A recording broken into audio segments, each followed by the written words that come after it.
Good morning, good evening, good afternoon, and welcome to another video. Today, I'd like to apologize for yesterday's session. We did record a session for yesterday. Unfortunately, the audio was pretty terrible. I mean, if I might say so myself, and that's why I just decided to basically re-record most of the stuff that we actually covered yesterday. Um, I think one of the more important things, obviously, I don't think it will be as I can say constructive as it was yesterday, because I really digressed and went into some topics that I'll really get into a lot when it comes to some of the group sessions. But hopefully, you guys will find this session useful as well. Okay, currently, the load shedding is actually suspended, so we'll probably be going back to our normal session times from today, I guess. Okay, so um, yesterday, I mean, I think the main topic that we covered was um, how do you trade like a casino, essentially, right? Because it's there's a huge difference between what a lot of people believe is needed to become consistent in the market, right? To actually make money, or rather, and versus what is actually true to become consistent. Because to make money, I mean, anyone can make money. Everyone does make money. But to actually consistently do it for the long haul, in the long run, takes a very um, type of special type of I can say preparation and hard work that a lot of people aren't really ready to put up.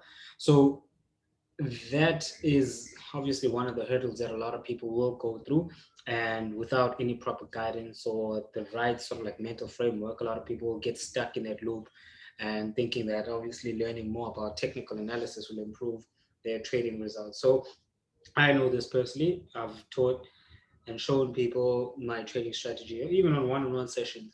One person does incredibly well with it, and the other one just gets moderate results. And then obviously the one who's not that committed to it is, sort of like breaking even. They're like losing money and then they're making money and then they're losing money and then they're making money. And for me, I've been able, from that sort of experience, been able to tell what sort of people actually do have those kind of qualities that represent someone who will become consistent.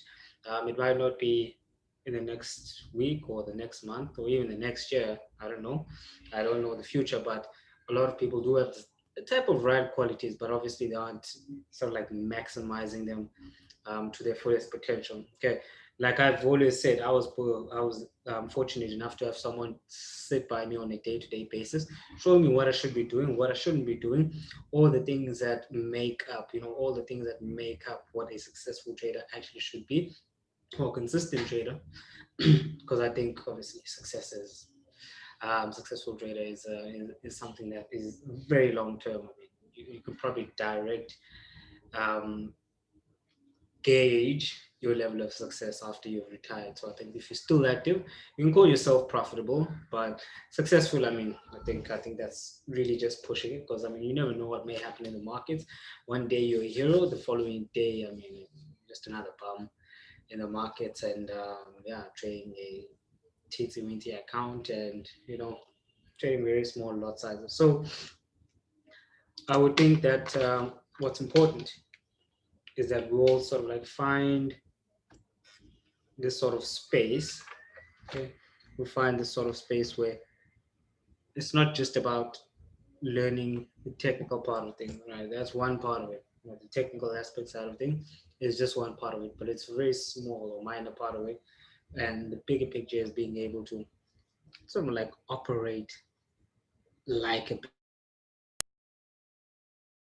huge heap of trouble, because at the end of the day, every sort of every sort of up is going to evoke emotion, right? Excitement. You're going to be okay, pumped to look at the charts the following day, and obviously the lows, which will incite, you know, trigger depression, not wanting to talk to people, long face. So you always want to keep sort of like an even keel, not get excited about the profits, because obviously it's going to be much easier not to get depressed when the losses do come, and they will come. I mean, everyone experiences them. You might have one, you might have 10, you might have 20 losing trades and major losses. That means that at the end of the day, you are no longer operating so like in the framework of how a casino would actually work, right? You see casinos and sports betting places being erected everywhere. I mean, every street that you go into, there's probably a super bet or whatever bet else, or this online betting thing. And obviously, it's very enticing for people who are into sport, and even those who aren't. Even those who aren't that much into sport, they believe for some reason that they are special than everyone else, and they can predict these things with a lot of accuracy. But I mean, at the end of the day, the house will always win. So these sport betting places will always be the ones that actually make money. So they might break in 100,000 rand, for example, that week.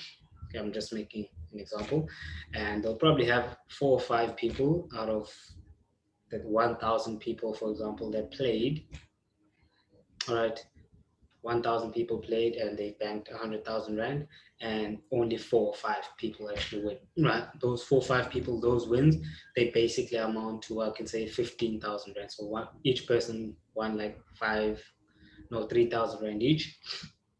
Okay, and that induces hope because it makes you feel like, okay, I mean, the guy next door to me actually won 3 grand. You only put in like $50 or $20 or whatever the case may be, but it won 3 grand, and it invokes a certain type of hope. But those losses are the cost of doing business for all these betting places. So that is a framework or the mindset that a lot of people should employ, because for me, when it comes to the most consistent players in the game, I've been around a lot of guys here, right, in the country. Some of the top guys, I don't think I have mentioned them. Some of them are definitely not known to like the Facebook community, your Instagram type of guys. I'm not talking about those guys. And I know a lot of guys overseas who actually do this on a consistent basis. I mean, that's basically what they do. They trade the markets day in, day out. They trade in prop firms, right? So I have 2 guys that I know that basically trade in prop firms overseas. And if you look at their trading history, right, you find losses. I mean, if you go to, I don't know, who is, let's say, George Soros. George Soros is one of the more famous people who are in the financial markets.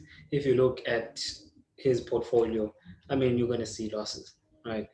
If you were to go through Warren Buffett's portfolio, you are going to see losses. So losses are very much part of the game. Um, the best way that I've been heard it being described is they are the cost of doing business. It's sort of like when you're starting out a business. Let's say you wanted to start a McDonald's franchise, you'd have to rent a space, right? You'd have to revamp, you'd have to get staff, you'd have to get the equipment. So that's the cost of doing business, right? That's the cost of doing business. But here in the markets, I mean, startup capital is very low. You can start off on $100. MT4 platform is basically free. Only thing you need is an internet connection and account on the computer or whatever device that you're going to be using, and that's it, right? So your cost of doing business is extremely low when it comes to the physical part of things or the stuff that you're going to be touching on a daily basis. But when it comes to the actual markets, your daily trades, your daily losses, your daily wins, those things, okay, those things basically, I can say, make up your operating cost. Okay, so a lot of people obviously don't understand that, and one way in which you can, one very simple and very, I can say, underrated way of making sure that you trade like a casino is not trying to win every single trade that you get into. Right, you're not trying to win every single trade that you get into, but you have to know at the end of the day you come out with profit. That's the main objective. The main objective is not to be right. The main objective is not to have killer entries or sniper entries or whatever sort of entry is the new thing or the in thing right now, the main objective is to become profitable. So if you have 40% win ratio and you come out with $800 at the end of the week, that's the important thing, right? The win ratio itself is not as important as the actual outcome. Okay. So this is just a way of looking at markets where you're not just focused on being right all the time, because everyone wants to be right. And that's why a lot of people move stop losses, take profits too early, sometimes wait for profits to go against them after they, so a lot of things tend to frustrate a lot of traders, because at the end of the day, they haven't really gotten their minds in the right sort of space where the most important thing is the most important thing. So I would think one of the easiest things that a lot of people can do is to focus a lot when it comes to the risk reward ratio. Risk reward ratio is one of the key things that can especially help a struggling trader, or new trader, or whatever the case may be, because this allows you to, push into a space, okay, push into a space where even if you don't, you're not that clued up. You push into a space that's very competitive, which is a financial market, but it allows you to be able to learn, sort of like at your own pace while you are still consistent. So let's say we have a 1:4 risk reward ratio. So let's say this is the one, right? So this is the one. I'm not sure how many pips this is. Let's just say 30 pips, right? So this is a 30 pip. So my entry is going to be here, boom, right at the yellow line. Let me see if it's going to be yellow. Okay. Actually, it was black. So let's change it to something that we can actually see. Let's change it to something we can actually see. Okay, boom, there's our entry. So price for short, let's say we're selling the market at 27.31. So one spot 27.31, and our stop loss will be at one spot 27.62, and our take profit would be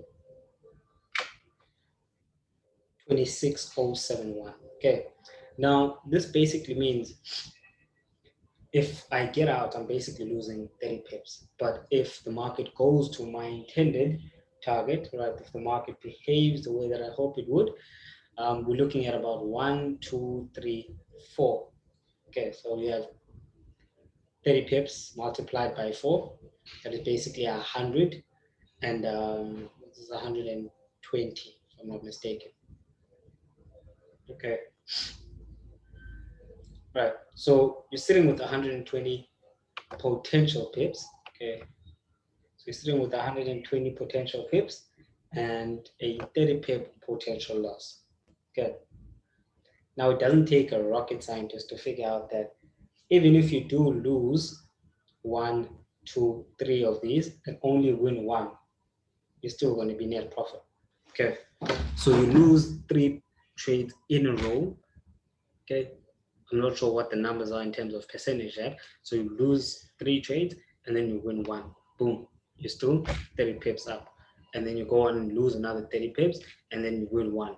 Boom. You're still up 30 pips. Makes sense. So 1, 2, 3, and you basically make up 3 losing positions. So that is making sure that your losses aren't really that high, because you don't want your losses to be big.